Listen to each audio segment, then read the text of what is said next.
আসসালামু আলাইকুম বন্ধুরা।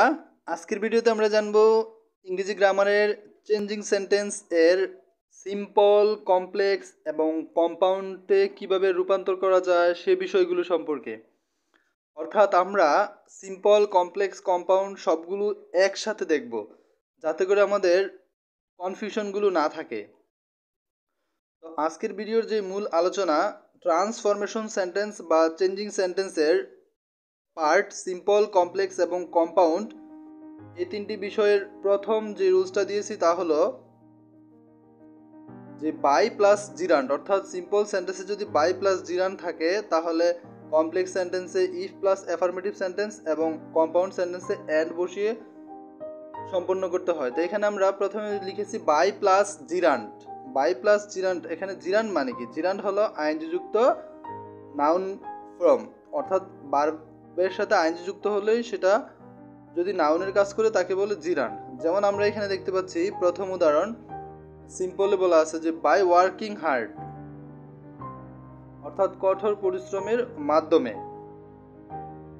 এরপর একটা কমা দেয়া আছে, এরপর বলা আছে you can prosper in life. তো এখানে আমরা কম্পাউন্ড, কমপ্লেক্স যেটাই করি তা করার সময় এই যে you can prosper in life এতটুকু সেম থাকবে, শুধু কমার আগ পর্যন্ত বাই ওয়ার্কিং হার্ড এটা চেঞ্জ হবে। এখানে আমরা বলেছিলাম যদি বাই প্লাস জিরান থাকে তাহলে আমরা বসাবো ইফ প্লাস অ্যাফার্মেটিভ সেন্টেন্স। সেই অনুসারে আমরা ইফ প্লাস অ্যাফার্মেটিভ সেন্টেন্স বসিয়েছি। এখন অ্যাফার্মেটিভ সেন্টেন্স যেহেতু এখানে কমার পরে ইউ ছিল, তাই আমরা এখানে সাবজেক্ট হিসাবে ইফ এর পরে ইউ বসিয়েছি। তারপরে এখানে ওয়ার্কিং হার্ড, এটার পরিবর্তে আমরা ওয়ার্ক হার্ড অর্থাৎ প্রেজেন্ট বা সিম্পল ফর্মটা বসিয়েছি। তাহলে কমপ্লেক্সের এটার আনসার হয়ে গেল by if you work hard you can prosper in life. এটাকে কম্পাউন্ড করতে হলে আমাদের যা করতে হবে তা হলো প্রথমে যে দুইটা বাই ওয়ার্কিং হার্ডের পরিবর্তে আমাদের লিখতে হবে ওয়ার্ক হার্ড এবং কমার পরিবর্তে লিখতে হবে অ্যান্ড, আর বাকি সব সেম থাকবে। তাহলে কম্পাউন্ড সেন্টেন্স হয়ে গেল work hard and you can prosper in life. তো এই তিনটার উত্তর আমরা একটু দেখে নিই, বা তিনটার বাংলা অর্থ কি হয়। তিনটার বাংলা অর্থ হলো, যেমন প্রথম সিম্পল সেন্টেন্স ছিল বাই ওয়ার্কিং হার্ড, অর্থাৎ কঠোর পরিশ্রমের দ্বারা you can prosper in life, তুমি জীবনে উন্নতি করতে পারো। তারপর কমপ্লেক্স সেন্টেন্সে এটার উত্তর ছিল if you work hard you can prosper in life, যার বাংলা অর্থ হচ্ছে ইফ ইউ ওয়ার্ক হার্ড, যদি তুমি কঠোর পরিশ্রম করো, you can prosper in life, তুমি জীবনে উন্নতি করতে পারো। কম্পাউন্ড সেন্টেন্স ছিল work hard and you can prosper in life, কঠোর পরিশ্রম করো এবং তুমি জীবনে উন্নতি করতে পারো। এরপর আমরা দেখব দ্বিতীয় উদাহরণটা। দ্বিতীয় উদাহরণটা আমরা বলেছি যে সিম্পল সেন্টেন্স ছিল এরকম যে by watching the video you can learn English, অর্থাৎ তুমি ভিডিওটি দেখার মাধ্যমে ইংরেজি শিখতে পারো। এটাকে আমরা কমপ্লেক্স করার সময় যে সেম, প্রথমে ইফ বসাবো, এরপরে যেহেতু এখানে দ্বিতীয় বাক্যের সাবজেক্ট ইউ ছিল, আমরা প্রথম বাক্যে ইউ বসাবো এবং এই যে ওয়াচিং এর প্রেজেন্ট ফর্ম বসাবো, অর্থাৎ ওয়াচ। তারপর বাকি অংশ যা আছে সেম থাকবে। যেমন এটার উত্তর তাহলে দাঁড়ায় if you watch the video you can learn English, অর্থাৎ তুমি যদি ভিডিওটা দেখো তুমি ইংরেজি শিখতে পারো। এটার কম্পাউন্ড সেন্টেন্স হয় এরকম watch the video and you can learn English, অর্থাৎ ভিডিওটি দেখো এবং তুমি ইংরেজি শিখতে পারো। এই যে বাক্যের মধ্যে এখানে আমরা শুধু কি করলাম, এই যে বাইয়ের উঠিয়ে দিলাম এবং ওয়াচিং এর জায়গায় ওয়াচ বসালাম আর কমার পরিবর্তে অ্যান্ড বসালাম, তাহলে আমাদের উত্তর হয়ে গেল watch the video and you can learn English. আমরা একসাথে দেখলাম যে সিম্পল সেন্টেন্স ছিল by watching the video you can learn English, complex সেন্টেন্সে হলো if you watch the video you can learn English, এবং কম্পাউন্ড সেন্টেন্সে হচ্ছে watch the video and you can learn English. তৃতীয় রুলসটাও সেম, যেমন আমরা এখানে বলেছি তৃতীয় রুলসে যে by working hard you will improve ourselves. তো এখানে বাক্যটা আবারও পড়ছি আমি, যে by working hard we will improve ourselves, কঠোর পরিশ্রমের মাধ্যমে আমরা আমাদের উন্নতি করতে পারবো। এটা কমপ্লেক্স করার সময় হয় if we work hard we will improve hour selves, যদি আমরা কঠোর পরিশ্রম করি তাহলে আমরা আমরা নিজেদেরকে উন্নতি করতে পারবো। কম্পাউন্ড করার সময় work hard and we will improve our self, কঠোর পরিশ্রম করে আমরা আমাদেরকে উন্নতি করতে পারবো। অথবা কঠোর পরিশ্রম করো, তাহলে আমরা আমাদেরকে উন্নতি করতে পারবো। এইখানে আমরা উই বসিয়েছি ইফের পরে, কমপ্লেক্স সেন্টেন্সে ইফের পরে উই বসিয়েছি, কারণ এই যে আগের যে সিম্পল সেন্টেন্সটা ছিল এটার সাবজেক্ট ছিল উই, এই জন্য আমরা এখানে উই বসিয়েছি।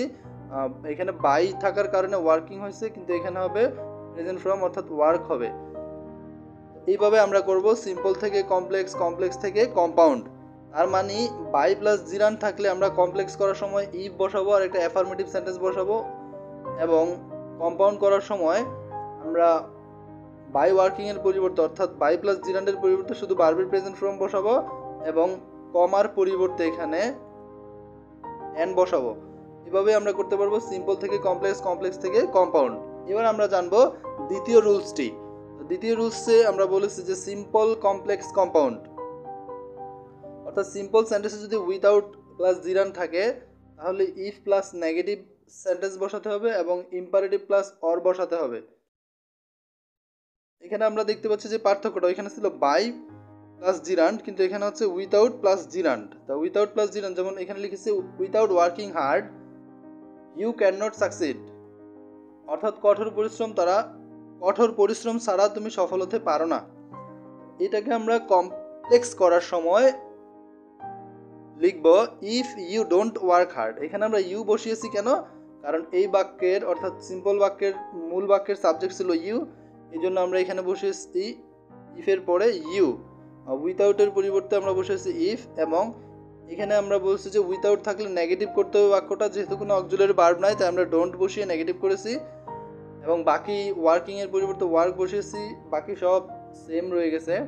তার মানে আমাদের সিম্পল সেন্টেন্সটা ছিল without working hard you can not succeed, এটার কমপ্লেক্স সেন্টেন্স হলো if you don't work hard you can't succeed বা ইউ ক্যান নট সাকসিড। তুমি যদি কঠোর পরিশ্রম না করো তাহলে তুমি সফল হতে পারো না। এরপর এটার কম্পাউন্ড সেন্টেন্স ছিল এরকম যে work hard or you can not succeed, অর্থাৎ কঠোর পরিশ্রম করো অথবা তুমি সফল হতে পারো না। Work hard or you can not succeed, অর্থাৎ কঠোর পরিশ্রম করো অথবা তুমি সফল হতে পারো না। তো এই ছিল আমাদের সিম্পল, কমপ্লেক্স এবং কম্পাউন্ড। তবে এখানে খেয়াল রাখতে হবে আমরা এই যে কমার পরিবর্তে উইথাউট থাকলে কমার পরিবর্তে অর বসাচ্ছি, কিন্তু এখানে যদি বাই থাকতো তাহলে আমরা কমার পরিবর্তে কম্পাউন্ড করার সময় অ্যান্ড বসাতাম। এরপর আমরা দেখতে পাচ্ছি পরের উদাহরণটি, দ্বিতীয় উদাহরণটি হলো যে without walking fast you will not get the train, অর্থাৎ দ্রুত হাঁটা ছাড়া বা দ্রুত হাঁটা ব্যতীত তুমি ট্রেনটি পাবে না। আবারও বলছি without walking fast you will not get the train, দ্রুত না হাঁটলে তুমি ট্রেনটি পাবে না। এটাকে যদি আমরা কমপ্লেক্স করি, যেহেতু উইথাউট ছিল এই জন্য আমরা ইফ বসিয়ে এই বাক্যের অর্থাৎ সিম্পল বাক্যের যে সাবজেক্ট ছিল ইউ, এখানে ইফের পরে ইউ বসানো হয়েছে। তারপরে আমরা নেগেটিভ করার জন্য ডোন্ট বসিয়েছি এবং ওয়াকিং ফাস্টের পরিবর্তে ওয়াক ফাস্ট বসিয়েছি। বাকি সব কমার থেকে বাকি সব সেম ছিল। এটার উত্তর দাঁড়ায় if you don't walk fast you will not get the train, অর্থাৎ তুমি যদি দ্রুত না হাঁটো তুমি ট্রেনটি পাবে না। এটাকে আমরা কম্পাউন্ড করলে দাঁড়ায় walk fast or will not get the train, অর্থাৎ দ্রুত হাঁটো অথবা তুমি ট্রেনটি পাবে না। তো এখানে আমরা অর বসিয়েছি কারণ উইথাউট ছিল, এই কারণে কমার পরিবর্তে অর বসিয়েছি, আর বাকি সব নিয়ম প্রথমটার মতোই রয়ে গেছে। এরপর আমরা তৃতীয় এক্সাম্পলটা দেখি। এখানে বলা আছে সিম্পলের সময় যে without learning more you can not expect good result, অর্থাৎ অধিক পড়া ব্যতীত তুমি ভালো রেজাল্ট প্রত্যাশা করতে পারো না। এটাকে কমপ্লেক্স করার সময় আমাদের তো মনেই আছে যেহেতু প্রথমে ইফ বসাতে হবে, তারপরে সিম্পল বাক্যের সাবজেক্ট যেটা থাকে ওইটা বসাতে হবে। এখানে সিম্পল বাক্যের সাবজেক্ট ইউজ হলো, আমরা কমপ্লেক্সে ইউ বসিয়েছি এবং নেগেটিভ করার জন্য ডো নট বসিয়েছি। তারপর আমরা লিখেছি লার্ন মোর, অর্থাৎ এখানে উইথাউট লার্নিং মোর এর পরিবর্তে আমরা বসেছি if you don't learn more. তারপর বাকি অংশ সেম ছিল, অর্থাৎ ইউ ক্যানট এক্সপেক্ট গুড রেজাল্টের জায়গায় সেম টু সেম আমরা বসেছি you can't expect good result. তো এটা কমপ্লেক্স করলে এরকম হয়, অর্থাৎ if you don't learn more you can't expect good result. যদি তুমি বেশি না পড়ো বা বেশি বেশি পড়াশোনা না করো তাহলে তুমি ভালো রেজাল্ট প্রত্যাশা করতে পারো না। এটাকে কম্পাউন্ড করার সময় খুব ইজি, যে লার্ন মোর অর্থাৎ ভার্বের প্রেজেন্ট ফর্ম বা ইম্পারেটিভ সেন্টেন্স এরপরে অর, তারপর বাকি অংশ সেম। তো learn more or you can not expect good result. বেশি বেশি পড়ো, অন্যথায় তুমি বা তোমরা ভালো রেজাল্ট আশা করতে পারো না। এবার আমরা দেখব আজকের ভিডিওর সর্বশেষ রুলসটি, অর্থাৎ আজকের ভিডিওর সর্বশেষ রুলসটি হলো এরকম যে ইনফিনিটিভ অর্থাৎ টু প্লাস ভার্বের প্রেজেন্ট ফর্ম অথবা যদি ইন অর্ডার টু থাকে সিম্পলে, তাহলে কমপ্লেক্স করার সময় শুধু দ্যাট বসিয়ে করতে পারি, অথবা সো দ্যাট বসাতে পারি, অথবা ইন অর্ডার দ্যাট বসাতে পারি আমরা, এবং কম্পাউন্ড করার সময় অ্যান্ড বসাতে পারি। আমরা উদাহরণে চলে যাই। যেমন বলা আছে সিম্পলে he came to me to অথবা in order to know the matter, সে আমার নিকট আসে বিষয়টি জানার জন্য অথবা বিষয়টি জানতে। এখানে আমরা এই যে টু দেখতে পাচ্ছি, এই টু এর পরিবর্তে সো দ্যাট বসাবো, অথবা ইন অর্ডার দ্যাট, অথবা শুধু দ্যাট বসিয়ে আমরা এটাকে কমপ্লেক্স করব। তাহলে তখন এটার উত্তর হবে he came to me so that, অথবা এখানে আমরা বসাতে পারি ইন অর্ডার দ্যাট, অথবা শুধু দ্যাট বসাতে পারি। বসিয়ে আমরা কমপ্লেক্স করলে হবে he came to me so that he could know the matter, অথবা বলতে পারি he came to me that he could know the matter, অথবা he came to me in order that he could know the matter. তারপর এটাকে compound করলে দাঁড়ায় he came to me and he wanted to know the matter. তাহলে আমরা এখানে এই so that বা ইন অর্ডার দ্যাট অথবা দ্যাট বা সিম্পল সেন্টেন্সে যদি টু বা ইন অর্ডার দ্যাট থাকে, সেটাকে কম্পাউন্ড করার সময় আমরা অ্যান্ড বসাবো এবং পুনরায় সাবজেক্টটা বসিয়ে ওয়ান্টেড টু বসাবো, বসিয়ে বাকি অংশ হুবহু লিখে দিব। তাহলে আমাদের উত্তর হয়ে যাবে, কম্পাউন্ড সেন্টেন্সের আনসার হয়ে যাচ্ছে he came to me and he wanted to know the matter. তো এই তিনটার অর্থ কি দাঁড়ায়? He came to me to অথবা in order to know the matter, সে আমার নিকটে আসে বিষয়টি জানতে বা বিষয়টি জানার উদ্দেশ্যে বা ব্যাপারটি জানার উদ্দেশ্যে। এখানে এটাকে আমরা কমপ্লেক্স করলে দাঁড়ায় হি কেম টু মি, সে আমার নিকট আসে সো দ্যাট, যাতে he could know the matter, সে বিষয়টি জানতে পারে।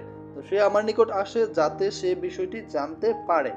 ঠিক তেমনি এটার কম্পাউন্ড যেটা আমরা লিখেছি he came to me and he wanted to know the matter, সে আমার নিকটে আসলো এবং বিষয়টি জানতে চাইল। এরপর দ্বিতীয় উদাহরণ আমরা বলেছি যে he went there to buy some books, সে সেখানে গিয়েছিল কিছু বই ক্রয় করার জন্য। এটাকে কমপ্লেক্স যখন আমরা করব, তখন আমাদের যেহেতু এই যে টু আছে, টু এর পরিবর্তে so that, in order that অথবা শুধু দ্যাট বসাতে পারি। তো আমরা সো দ্যাট বসিয়েছি এবং এটার পরে আরেকটা নতুন সাবজেক্ট বসিয়েছি, অর্থাৎ সিম্পল সেন্টেন্সে যে সাবজেক্ট ছিল সাবজেক্টটা পুনরায় বসিয়েছি এবং এটা পাস্ট টেন্সে থাকার কারণে আমরা কুড বসিয়েছি, বাকি অংশ হুবহু বসিয়েছি। তখন এটার আনসার হয় I went there so that I could buy some books, আমি সেখানে গিয়েছিলাম যাতে আমি কিছু বই ক্রয় করতে পারি, অথবা আমি সেখানে গিয়েছিলাম যাতে আমি কিছু বই কিনতে পারতাম। এরপরে কম্পাউন্ড সেন্টেন্সের আনসার হয় যে I went there and I wanted to buy some books. এখানে আমরা কি করলাম, টু এর পরিবর্তে অ্যান্ড বসালাম এবং পুনরায় সাবজেক্টটা বসিয়ে ওয়ান্টেড টু বসালাম, বাকি অংশ হুবহু রেখে দিলাম। তখন এটার আনসার হয় I went there and I wanted to buy some books, অর্থাৎ আমি সেখানে গেলাম এবং আমি কিছু বই ক্রয় করতে চাইলাম। এরপর আমরা দেখব সর্বশেষ উদাহরণটি, অর্থাৎ সিম্পল সেন্টেন্সের বলা আছে উই ইট টু লিভ, আমরা বাঁচার জন্য বা বাঁচতে খাই। তাহলে আমরা কি জন্য খাই? বাঁচার জন্য। এখানে এটার কমপ্লেক্স আনসার হবে উই ইট, টু এর পরিবর্তে সো দ্যাট এবং পুনরায় সাবজেক্ট, এবং যেহেতু এটা প্রেজেন্ট টেন্সে ছিল ক্যান, বাকি অংশ সেম। তখন এটার উত্তর দাঁড়ায় we eat so that we can live, আমরা খাই যাতে আমরা বাঁচতে পারি। এটাকে কম্পাউন্ড করলে হয় we eat and we wanted to live, আমরা খাই এবং আমরা বাঁচতে চাই। এ ছিল সিম্পল কমপ্লেক্স কম্পাউন্ডের প্রথম 3টি গুরুত্বপূর্ণ রুলস। এটা ছিল আমাদের সিম্পল কমপ্লেক্স কম্পাউন্ডের ভিডিওর প্রথম পার্ট। বাকি অংশগুলো এরকম সহজভাবে বাংলা অর্থ সহ বোঝার জন্য আমার চ্যানেলটি সাবস্ক্রাইব করার অনুরোধ রইল, যাতে করে তোমরা বাকি ভিডিওগুলো শেয়ার করার সাথে সাথে বা আপলোড করার সাথে সাথে সবার আগে তোমার কাছে নোটিফিকেশনগুলো চলে যায়। এবং যারা অলরেডি সাবস্ক্রাইব করেছে তাদেরকে অসংখ্য ধন্যবাদ। যে যেখানে আসছো সবাই ভালো থাকবে, সুস্থ থাকবে, এই কামনায় বিদায় নিচ্ছি। খোদা হাফেজ।